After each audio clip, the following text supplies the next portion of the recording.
Hello, it's Joy from Crochet Road. I'm going to show you today how to make a foundation single crochet stitch.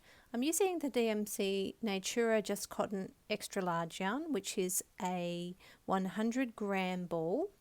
Comes in 75 meter length, and you use between a 6 to 7 millimeter crochet hook with this one.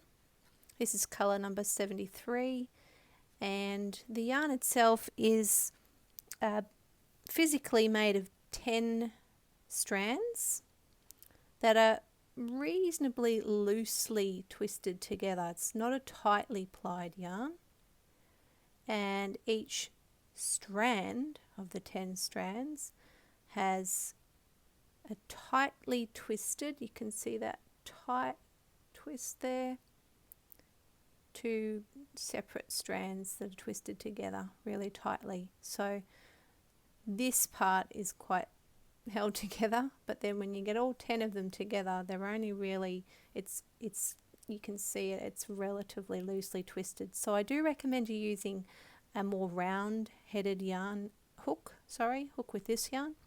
So a Clover or a Tulip brand, they're particularly good for the more pointy, the rounder head, because if you use a pointy headed one, it tends to sort of split those strands open, which can be a bit frustrating.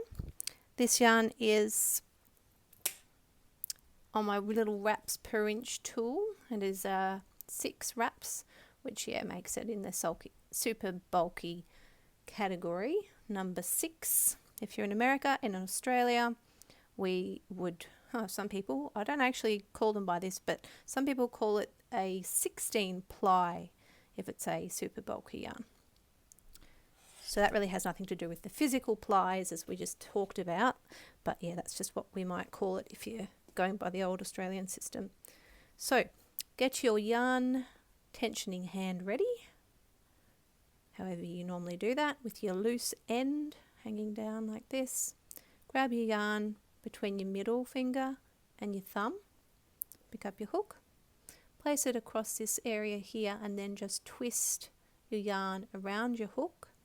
And where those two join, grab that loop and then hold it open like this, and we're going to yarn over and pull the yarn through that open loop. That's your first chain without a slip knot. I like to start without a slip knot if I can, and in this case it makes things a lot neater. So that's your first chain. We're going to make one more chain,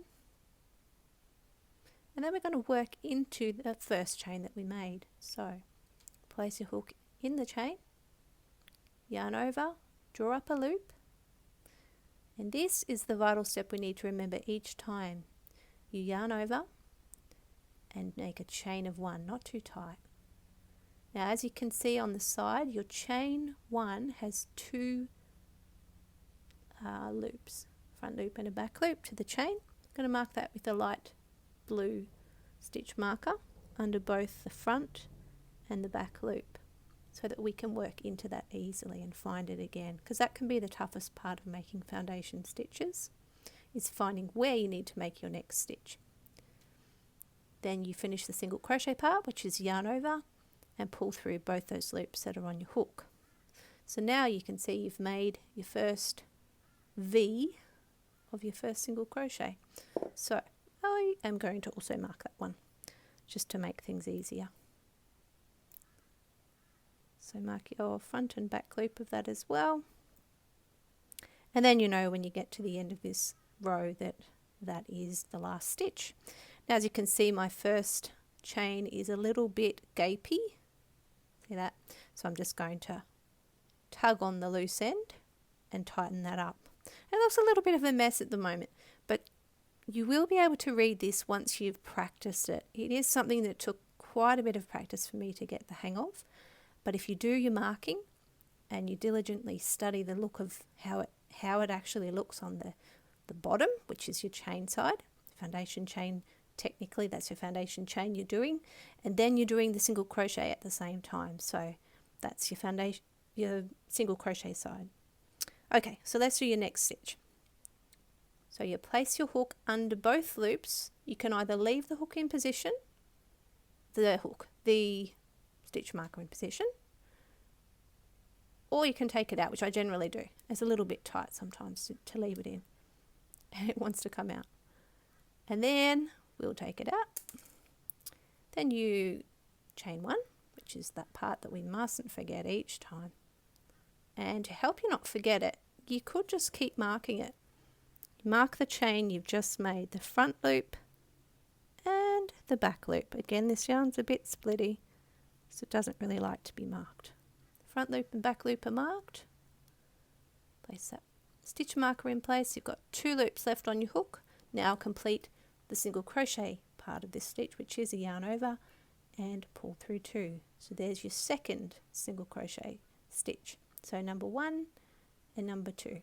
So we're just going to make a few more of those. This time I'm going to hold my thumb and my middle finger on the chain so I know where I'm working, and I'm just going to remove that stitch marker. Makes it easier to get into the stitch. So hook into the chain and then grab your yarn, pull up a loop. Again, remember your chain 1. Grab the stitch marker again and mark the chain, the front and the back loop of the chain.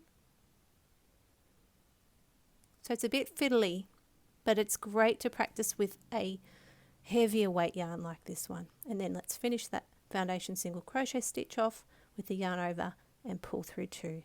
So again, there's 1, 2, 3 single crochet stitches ready to go. Just do one more. So find your chain that you're going to be working into, drop the stitch marker, put your hook under both loops, grab the yarn, pull up a loop,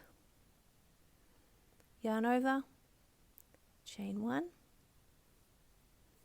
and let's mark that one more time.